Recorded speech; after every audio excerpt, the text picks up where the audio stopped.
시대의 에스더처럼이라는 제목으로 이 시대의 에스더처럼이라는 제목으로 에스더 강의 세 번째 시간을 갖도록 하겠습니다. 지난주 나눈 말씀을 여러분 기억해 보시면은 와스디가 폐위가 되었죠. 그런데 이 왕은 시간이 지난 뒤에 이제 후회를 하게 되었습니다. 왕 마음 깊은 곳에 아픔을 느꼈지만 그 주변에 있는 신하들이 다른 왕후를 간택해서 왕의 외로움을 채우려고 했습니다. 이 과정에서 유대의 귀족이었던 모르드게가 등장을 합니다. 그는 자신의 믿음을 지키고 또 에스더를 딸처럼 키웠다라고 했죠. 믿음으로, 사랑으로 에스더를 키웠습니다. 에스더는 너무나 그 미모가 뛰어났기 때문에 원치 않았지만 이제 왕후로 이렇게 후보자로 간택이 되게 됩니다. 하지만 이 모든 일은 이제 우리가 계속 말씀을 보겠지만 절대로 우연한 일은 아니었습니다. 하나님께서는 때론 우리가 이해가 되지 않는 방식으로 하나님의 계획 가운데 우리를 인도하실 때가 있습니다. 그러므로 지금 당장 내 계획과 내 뜻대로 되지 않는다고 낙심할 필요는 없습니다. 로마서 8장 말씀처럼 우리 모든 것이 합력하여 선을 이루심을 믿으시기를 바랍니다. 자, 그러면 오늘 본문으로 돌아보면 이제 전국에서 뽑혀온 아주 아름답고 미모가 출중한 미녀들이 모였습니다. 바로 왕에게 들어갈 수 있는 것이 아니라 1년 동안 몸을 청결하게 하고 왕후가 되기 위한 신부 수업을 1년 동안 받게 됩니다. 그런데 에스더는 말씀드렸듯이 빼어난 미모를 선물로 받았지만 그것에 대해서 이제 왕후가 될 준비가 필요했던 것입니다. 궁전의 예의 범절도 배워야 되고 어떻게 옷을 입고 헤어스타일은 어떻게 해야 되고 화장은 어떻게 해야 되고 이것을 다 훈련을 받아야 된다는 것입니다. 여기서 알 수 있는 게 뭐냐면 하나님께서 저와 여러분에게 재능을 주셨지만 그 재능이 실력이 되기 위해서는 훈련을 해야 됩니다. 다듬어져야 되는 것이죠. 예를 들면 저 사람은 정말 목회자가 돼도 될 것 같다라고 또 그분 역시도 그런 부르심을 받았다면 가만히 있는다고 목회자가 되는 것이 아니라 신학교를 가야 되고 충분한 기도가 필요하고 행정뿐만 아니라 찬양 그리고 전도 이런 부분들이 훈련을 통해서 만들어져야 진정한 목회자가 될 수 있는 거지 부르심을 받았다고 가만히 있으면 안 됩니다. 노력을 해야 됩니다. 찬양의 은사를 주셨거나 섬김의 은사를 주셨던 어떠한 나에게 은사를 주셨을 때 가만히 가지고 있으면 안 되는 거죠. 다듬고 노력을 해야 됩니다. 재능을 방치해 두면은 결코 실력이 되지 않습니다. 그런데 문제는 이 노력하는 게 에스더만 하는 것이 아니었습니다. 미모가 뛰어난 그 수많은 여인들이 전국 각지에서 모여왔으니까요. 페르시아 전국에 특히 네노라고 할 수 있는 그 귀족과 가문의 딸들이 다 모여왔다는 것입니다. 그리고 힘이 있고 빽이 있는 가문들은 자기 딸을 이제 왕후로 간택되고 했을 때 가만히 뒀겠습니까? 아니죠. 온갖 인맥들을 다 동원을 하고 특히 궁녀를 주관하는 오늘 말씀에 나오는 헤게라는 내시가 있습니다. 온갖 비리와 또 로비를 통해서 내 딸을 좀 선택해달라 이런 비리를 하지 않았겠습니까? 그리고 왕비 후보들도 필사적으로 할 수밖에 없는 게 뭐냐면 여기에서 탈락이 되면 왕궁에서 별관에서 평생 과부로 살아야 됐었습니다. 그러니까 그렇게 혼자 갑으로 늙고 싶은 사람은 아무도 없기 때문에 집안의 명예도 있고 자기의 운명이 걸려 있기 때문에 어떻게든 왕후로 간택되기 위하여서 온갖 노력을 다했다는 것입니다. 수백 대의 일의 경쟁을 뚫고 되지 않으면 그 인생은 이제 끝나는 것이었습니다. 그러니까 가문 차원에서도 그렇고 뿐만 아니라 이 여인조차도 수단과 방법을 가르치지 않았을 것입니다. 고급 미용사를 고용했을 수도 있고요. 아니면 값비싼 향수나 화장품을 쓸 수도 있겠죠. 몸에 좋은 영양제, 수분 크림 뭐 이런 거 다 바르지 않았겠습니까? 그러면서 네가 떨어져야 내가 성공할 수 있어 이런 마음으로 견제하면서 얼마나 그 치열한 경쟁들이 있었겠습니까? 상상을 한번 해보십시오. 그런데 에스더는 이런 살벌한 경쟁 가운데 어떻게 처신했을까요? 15절을 한번 같이 읽어볼게요. 시작. 모르드게의 삼촌 아비하일의 딸 곧 모르드게가 자기의 딸같이 양육하는 에스더가 차례대로 왕에게 나아갈 때에 궁녀를 주관하는 내시 헤게가 정한 것 외에는 다른 것을 구하지 아니하였으나 모든 보는 자에게 사랑을 받았더라. 아멘. 여러분 이 말씀을 한번 잘 보세요. 다른 명문 집안들의 딸처럼 에스더는 이렇게 사치품으로 화장품, 향수를 따로 가져온 것도 아니고 좀 더 화려하게 보이려고 인간적인 노력을 하면서 보석을 가져온 것도 아니었습니다. 하나의 편법도 동원하지 않았다는 거예요. 그냥 왕궁에서 제공해 주는, 한번 내리시면 됩니다. 제공해 주는 것만을 사용했다는 거예요. 그럼에도 불구하고 에스더는 평정심을 잃지 않았습니다. 조마조마하면서 불안해하지 않았다는 사실이에요. 성실하게 노력은 했지만 이렇게 다른 사람들처럼 수단과 방법을 가리면서 남을 짓밟는 일이 없고 그런 경쟁심조차도 갖지 않았습니다. 왜냐하면 어차피 에스더는 처음부터 왕후가 되려는 욕심도 없었고 정치적인 야심도 없었습니다. 그렇기 때문에 에스더는 무리를 두지 않았죠. 그래서 남들은 아주 피마른 경쟁을 할 때에 그 1년이라는 시간들 동안에 에스더의 마음은 평정심을 유지하고 살았습니다. 이것은 쉽지 않았을 거예요. 왜냐하면 주변에 있는 수많은 후보자들이 일거수일투족이 다 체크가 되고 감시되는 상황에서 에스더는 달랐다는 사실입니다. 여기서 모르드게가 에스더를 어떻게 양육했는지 아시죠? 딸처럼 양육했다고 강조하고 있어요. 또 한 번 강조합니다. 딸처럼 양육했다는 것은 어떤 의미냐면은 지난주에 말씀한 것처럼 에스더에게 믿음을 가르치고 기도하는 걸 가르치고 하나님을 의지하고 하나님을 바라보는, 그리고 하나님 안에서 마음을 지킬 수 있는 그 믿음을 모르드게가 딸처럼 양육하며 가르쳤다는 사실이에요. 그래서 나라의 명령에 순응하고 열심히 노력은 하지만 자기에게 주어진 것 이상의 선을 넘어가지 않았습니다. 그래서 에스더는 잠잠히 하나님만을 바라볼 수 있었습니다. 우리에게 바로 이게 필요한 거예요. 오늘 찬양도 기도도 그런 기도를 했잖아요. 자꾸만 상황에 따라서 요동하는 내 마음이 아니라 잠잠히 하나님만 바라보는 거예요. 에스더의 심정을 잘 기억하세요. 수백 명의 출중한 미모가 있고 막 여기저기서 뽑히려고 간택당하려고 얼마나 많은 노력들을 하고 그것을 보았을 때 에스더는 간택되지 않으면 평생 과부로 혼자서 늙어 죽어야 되는데 불안한 마음이 왜 없었겠습니까? 그럼에도 불구하고 에스더의 마음은 평정심을 갖고 있었어요. 하나님을 바라보았기 때문에, 믿음을 갖고 있기 때문에 평안한 마음이 있었습니다.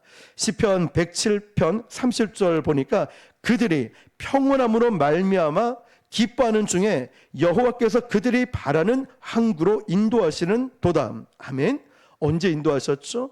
내가 밤에 잠 못 자고 아둥바둥하고 인간적 편법과 노력을 다 하고 여기에서 평안함을 누린 것이 아니라, 인도함을 받은 것이 아니라 평온함으로 말미암아 기뻐하는 중에 하나님께서 인도해 주셔서 눈을 떠보니 아침에 소원의 항구에 도착했다는 말씀이에요.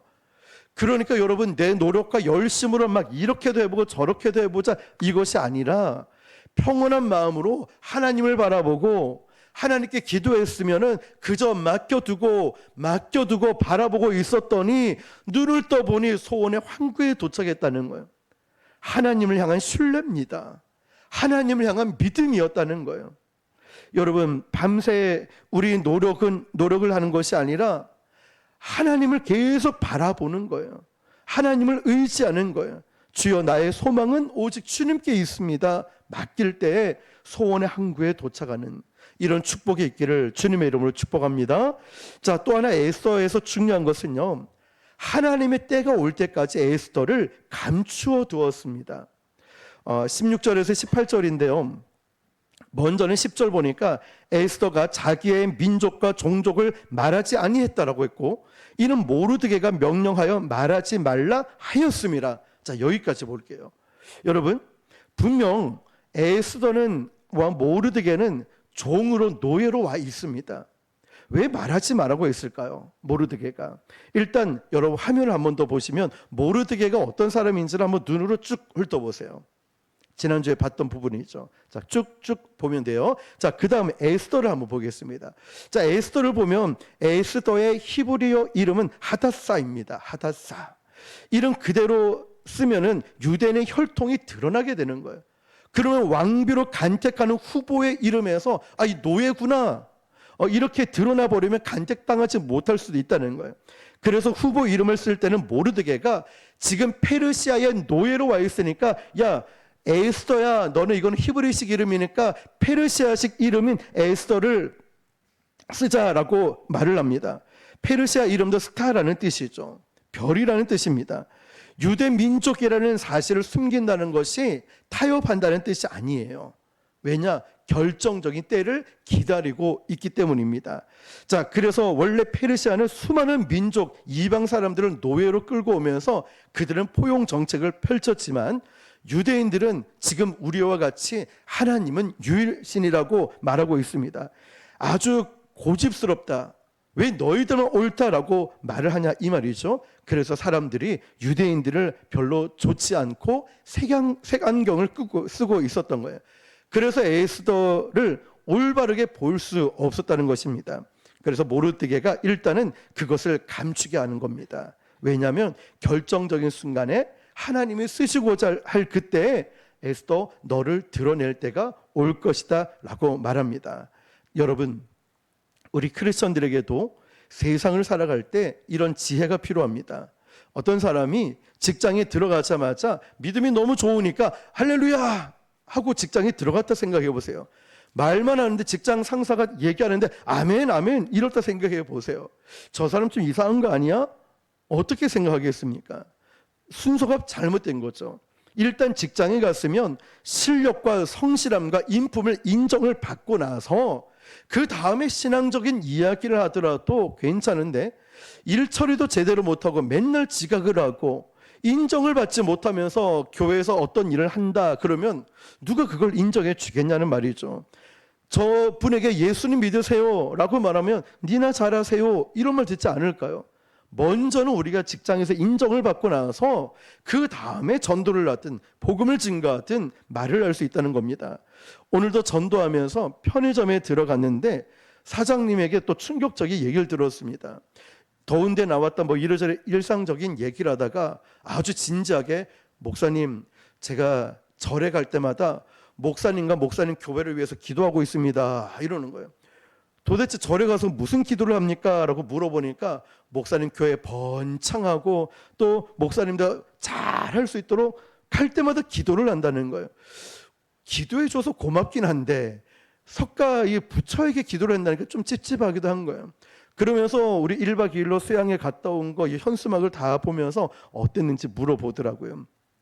그러면서 우리가 전도라는 개념을 잘 모르니까 이렇게 열심히 홍보 활동하고 있는데 좀 잘 돼야 되지 않겠냐라고 물어보면서 그럼 교회가 좀 많이 숫자가 모입니까? 라고 물어보길래 아직 100명은 좀 안 되지만 언젠가는 부흥하겠죠. 그런데 저는 이렇게 생각합니다. 숫자적으로 많아지는 것도 좋고 교회가 커져가지고 건축을 하는 것도 좋지만 저는 이렇게 쭉 다니면서 저를 보면서 사람들이 행복해하고 왜 행복하냐 묻는다면 예수님 때문에 행복합니다. 그러면 나의 모습을 통하여서 그렇게 사람들이 행복하고 기뻐할 수 있으면 저는 참 좋을 것 같습니다. 예수님 때문이라고 말할 수 있는 것 말입니다. 삶으로 보여줄 수 있는 것 말이죠. 여러분, 그래서 우리가 성급하게 어떤 신분을 드러내거나 아니면 성급하게 무언가 전도를 하기보다는 하나님의 때가 있더라고요. 결정적인 순간 말입니다.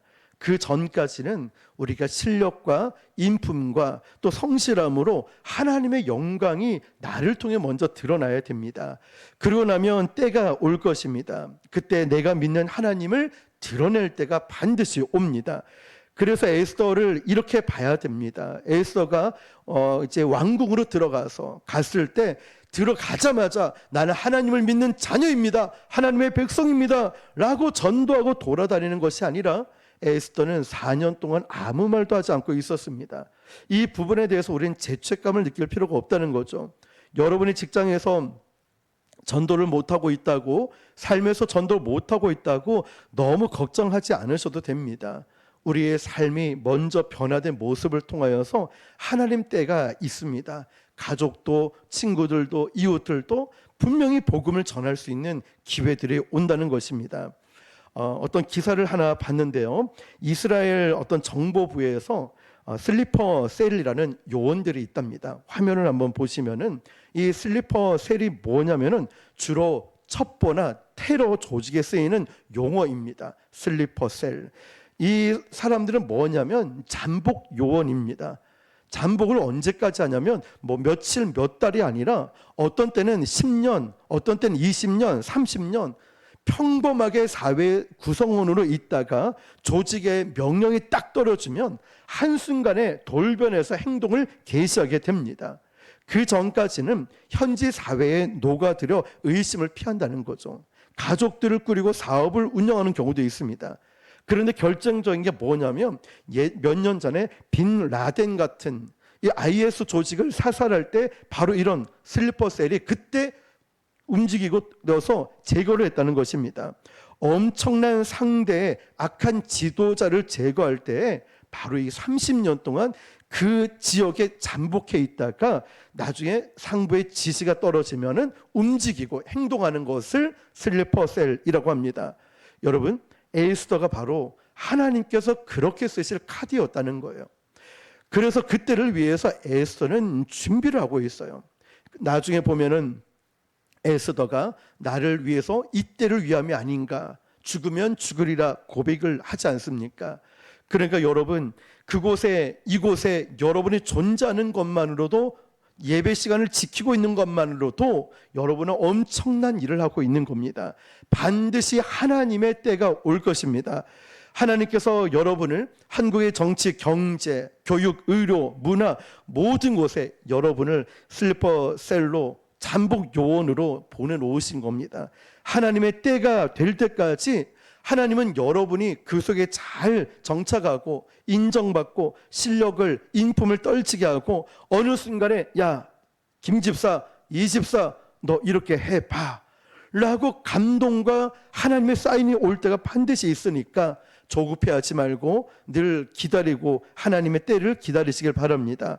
침착한 믿음의 사람 에스더가 그렇게 열심히 노력은 했지만 마음이 참 편안하니까 사람들에게 사랑을 받게 됩니다.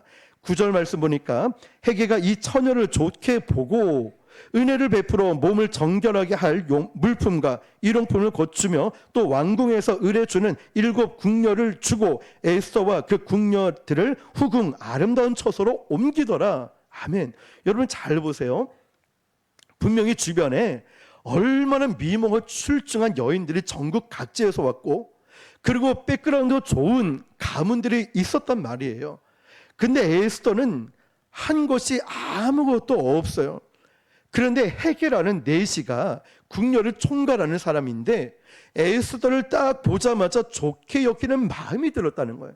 그 마음을 누가 주셨을까요? 하나님이 그 마음을 주장하고 있는 겁니다. 그러면서 그에게 몸을 정결하게 해라 에스더에게 물품과 일용품을 줬고 왕궁에서 주는 7 궁녀를 주면서 아름다운 처석으로 옮겨줬다는 거예요. 여러분, 좀 전에도 말씀드렸던 것처럼 가문의 운명이 걸려 있었어요. 잘못되면 정말 이 큰 위험을 감수해야 될 상황이었습니다. 1년 동안 얼마나 수많은 가문들이 치열한 공작을 펼쳤겠습니까? 가장 많은 로비의 대상 1순위가 헤게였다는 겁니다. 아마 헤게라는 내시의 집에는 매일같이 사과 괴짝에 그냥 상자 안에 돈 봉투가 돈들이 가득가득 차 있었을 것입니다. 우리 좀 잘 봐주십시오. 왕이 어떤 향수를 좋아합니까? 왕이 어떤 옷을 좋아합니까? 우리 아이한테만 좀 알려주십시오. 그러면서 온갖 로비를 다 하지 않았겠습니까? 헤게도 굉장히 판단을 잘 해야 되는 게 왕후가 누가 되느냐에 따라서 굉장히 힘을 쓸 수 있는 사람이 되거나 아니면 완전히 패가 망신할 수도 있었습니다. 그래서 헤게 역시도 어떤 가문에 누구를 선택해야 될지 분명히 알고 있었다는 거죠. 그런데 아무것도 하지 않았던 에스더를 본 순간 쟤구나, 저 사람이구나, 마음에 감동이 오고 좋게 보이는 마음이 생겨요. 하나님께서 그 마음을 주시는 거예요. 하나님께서, 하나님 우리 가족에게, 우리에게 만남의 복을 주시고 직장에서도 누굴 만나도 나를 좀 좋게 보게 해 주십시오. 하나님 저들의 마음을 변화시켜 주십시오. 저는 실력이 부족하고 가진 것이 별로 없습니다. 그러나 상사가, 주변 사람들이 나를 좋게 좀 보게 해 주십시오. 이런 말은 하나님 손에 달려 있으니까 말입니다. 헤게가 에스더를 보자마자 저 사람이 바로 왕후가 될 사람이구나, 내가 이 여자에게 내 인생을 걸어야 되겠구나, 정치 생명을 저 에스더에게 걸어야 되겠구나 판단이 딱 서게 된 것입니다.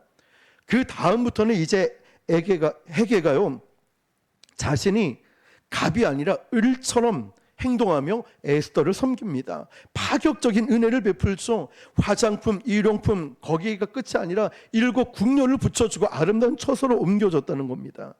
왕이 뭘 좋아하는지, 왕이 어떻게 하면 어떤 옷을 좋아하는지, 어떤 컬러를 좋아하는지 에스더에게 모든 정보와 자료를 다 줬다는 거예요. 아름다운 처소를 옮겼다는 것은 다른 궁녀들과 구별된 최고의 장소, 최고의 컨디션을 유지할 수 있는 곳으로 옮겨줬다는 것입니다.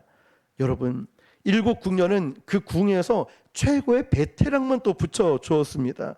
거기에 모든 답안, 모범 답안을 다 주고 시험 치라고 하니 정치 로비할 집안도 없고 돈도 백도 가진 것 아무것도 없는 에스더에게는 그가 할 수 있는 건 모르드게가 믿음으로 가르치고 평정심을 잃지 않고 하나님을 바라보게 했더니 헤게의 마음을 변화시키고 하나님께서 그들을 움직이는 변화, 역사가 나타났다는 거예요.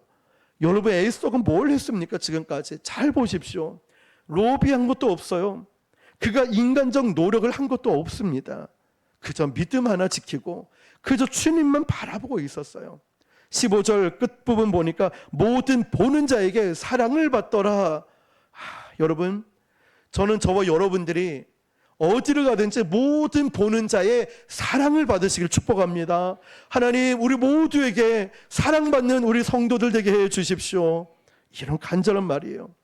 헤게만 그렇게 했으면 문제가 생겼을 수도 있죠. 너 로비한 거 아니야?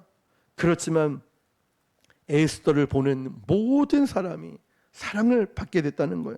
하나님의 은혜가 아니고서는 설명할 수가 없어요. 나중에 페르시아 왕도 17절에 보니까 모든 여자보다 에스더를 사랑했다고 해요. 얼마나 감동적인 장면이에요. 하나님, 저는 노예입니다. 백도 없어요. 돈도 없어요. 실력도 없어요. 저는 부모도 없고 고아입니다. 그렇지만 미모 하나만 하나님이 주신 거예요. 그래서 이제 뽑혀서 왔는데 남들은 화장하고 남들은 컨디션 조절하고 예쁘고 아름다운 옷을 입고 있을 때 에스더는 가만히 있을 수밖에 없는 거예요. 그런데 하나님의 헤게의 마음을 감동시키더니 보는 모든 사람들에게 사랑받게 하시더니 결정적인 왕이 에스더를 보자마자 사랑하는 마음이 들었다는 거예요. 이 표현을 정확하게 번역을 하면 2등과 3등과는 비교도 안 될 만큼 하나님이 그 왕에게 에스더만 보이게 딱 만들었다는 뜻이에요. 그 다음부터는 왕비 간택 끝나버렸어요. 그냥 에스더를 보자마자 수백 명이나 되는 그 여인들은 볼 필요가 없었다는 거예요. 에스더는 하나님의 은혜로 수백 대 1 경쟁을 뚫고 간 거예요. 간신히 뚫은 걸까요? 아니죠. 넉넉하게, 여유롭게 이겨버렸어요. 그러니 하나님이 하셨다는 말밖에 무슨 말을 더 하겠습니까? 여러분, 하나님께서 이기게 하실 땐 이렇게 넉넉하게 이기게 하십니다. 하나님이 주실 때는 간당간당 주시는 것이 아니라 흘러 넘치도록 주실 줄 믿습니다. 여러분, 이게 하나님의 은혜예요. 하나님, 그 세상 사람들은 하나님 모르는 사람들과 똑같이 치사하게 한두 푼 더 주고 막 싸우고 그럴 줄 몰라도요, 하나님을 믿고 있는 저와 여러분은 떠오르는 별처럼 해주신다는 거예요. 넉넉하게 이기게 만들어 주신다는 거예요. 페르시아의 네노라 하는 가문, 돈으로, 백으로, 정치로, 권력으로, 힘으로 치열한 경쟁, 하나님께서 그들을 보시면서 웃으시는 거예요. 너무 어이가 없고 가소로운 거예요. 돈으로, 백으로, 권력으로, 인맥으로 뭐 해보겠다고 하나님이 웃으시는 거예요. 열심히 하네. 참 열심히 사네. 근데 아무 소용없어. 에스더는 세상에서 그렇게 하지 않았어요. 그러고도 에스더가 간택이 되고 왕비가 되지 않습니까? 에스더는 그런 거 쳐다도 안 봤어요. 왜냐? 어차피 나는 없으니까. 어차피 나는 할 수 있는 형편이 안 되니까. 그러니까 그거 보고 그거 듣고 화장품 냄새, 옷, 화려한 옷을 보면 더 스트레스 받으니까 안 봐요. 그냥. 세상 어렵고 살벌하고 경쟁이 치열하지만 그거 안 봐요. 너무 알려고도 하지 마시고 알아서 뭐 하겠습니까? 다윗이 골리앗과 싸울 때 골리앗을 분석을 했습니까? 골리앗이 어떤 사람인지 막 분석하고 조사하고 미리 답사하면서 뭐 사진 보고 뭐 그랬습니까? 아니에요. 다윗은 한 가지만 했습니다. 뭘 했을까요? 하나님만을 묵상했다는 거예요. 골리앗을 꺾어버리잖아요. 지금 우리에게 필요한 게 바로 이거예요. 나보다 빽이 있고 나보다 힘이 있고 능력, 실력, 학벌 다 좋은 모든 것을 갖춰 있어도요, 믿음으로 하나님 한번 바라보십시오. 스트레스 받아요. 저도 마찬가지예요. 우리 모두가 마찬가지예요. 세상을 바라보고 세상의 화려함, 세상의 크기, 숫자, 규모 이거 볼 때마다 주눅이 든다고요.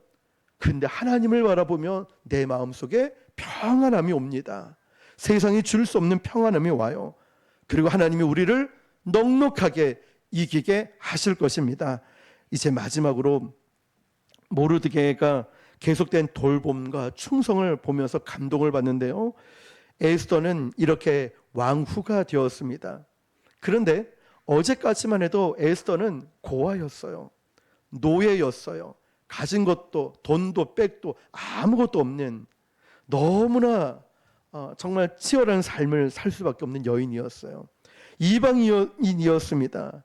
그렇지만 하나님께서 그 높고 높은 왕비의 자리까지 순식간에 올려놓으셨다는 거예요. 그리고 19절에서 23절까지 보면 우리는 모르드게의 또 다른 충성을 봅니다. 빅단과 데레스라는 두 문지기가 왕을 암살하려고 하는 음모를 꾸미게 됩니다. 모르드게가 이걸 딱 캐치를 하고 나서 에스더에게 그 얘기를 했습니다. 에스더는요, 자기 이름으로 이야기라고 왕에게 말한 것이 아니라 모르드게의 이름으로 왕에게 이 반역자의 이름을 고하고 이제 그 암살자 두 사람 빅단과 데레스가 처형당하게 되고 이 일은 왕의 역사책에 기록이 됩니다. 자, 이것은 나중에 또 나오죠. 하만이 나오게 되겠죠. 음모로부터 유대인들을 구출해 내게 되는 복선이 되게 됩니다. 하나님께서는 이 모든 것을 알고 계획하고 계신 거예요. 지난주 제목처럼 하나님의 큰 그림이 있다는 것입니다. 이제 말씀을 마무리하면서 여러분, 저와 여러분이 이 땅을 살면서 때로는 위기에 처할 수도 있어요. 나는 왜 빽이 없어? 나는 왜 이렇게 가진 것이 없고 저 사람과 비교해서 나는 항상 부족한 것 같아? 에스더처럼 어릴 때부터 불행을 당해서 노예로 끌려오고, 에스더처럼 부모가 다 죽어서 이렇게 고아가 돼버리고, 그런데 오늘 주시는 메시지는 걱정하지 말라는 거예요. 그런 거 아니라는 거예요. 모든 것을 알고 계시는 하나님께서는 바로 여러분의 멘토가 되시고 바로 여러분의 삶을 알고 계시면서 여러분의 인생의 큰 그림을 가지고 지켜주시고 보호하시고 함께하시고 인도해 주신다는 거예요. 슬리퍼셀 우리가 잠재되어 있고 하나님 때가 있다고 말씀하시는 거예요. 그러니까 더 이상 내 생각에 함몰되어 있는 것이 아니라 더 높고 크고 더 큰 그림을 하나님은 그리고 계십니다. 여러분에게 어떤 재능을 주셨고 그 재능, 그 은사를 빛나게 하실 때가 반드시 옵니다. 그러므로 여러분 두려워하지 마십시오. 에스더가 왕비로 간택되는 이 과정들을 짧은 시간에 우리가 함께 보았지만 마치 나의 모습처럼 가진 것이 아무것도 없고 백도 없고 실력도 없고 내 힘으로 되는 것이 아무것도 없어서 어쩌면 왕궁에 앉아서 허무하게 가만히 앉아 있을 수밖에 없는 에스더였지만 모르드게가 영적으로 잘 가르치고 에스더는 그곳에서 하나님만을 잠잠하게 바라보았더니 아무것도 하지 않아도 하나님이 다 해결해 주시고 하나님의 큰 계획 가운데 왕비 자리까지 올라가게 되었습니다. 여러분, 바로 하나님의 때가 있다는 것입니다. 여러분의 가진 것이 조금 부족해도 하나님이 나와 함께 하시면 게임은 끝나는 것입니다. 오늘 여러분, 이 시대의 에스더로 하나님이 여러분을 자랑스럽게 하실 거예요. 이 시대의 에스더는 우리 교회가 이 시대의 에스더처럼, 여러분이 이 시대의 에스더처럼 하나씩 준비가 되어 있고 뿐만 아니라 하나님을 잠잠하게 바라볼 때 반드시 하나님이 사인하실 날, 큐 사인을 주시면서 자, 김 집사 이제 네가 나설 차례야. 이 집사 너가 할 차례야. 북옥 순복음교회 너에게 부흥을 줘서 너희들 통하여서 이 일을 하겠다라는 하나님의 때가 올 줄 믿습니다. 포기하지 마시고 낙심하지 마시고 잠잠히 하나님만 바라봐서 그날에 오직 기쁨으로 주님을 찬양하고 간증하는 날이 오기를, 그렇게 에스더로 살아갈 수 있기를 주님의 이름으로 축원합니다. 기도하겠습니다.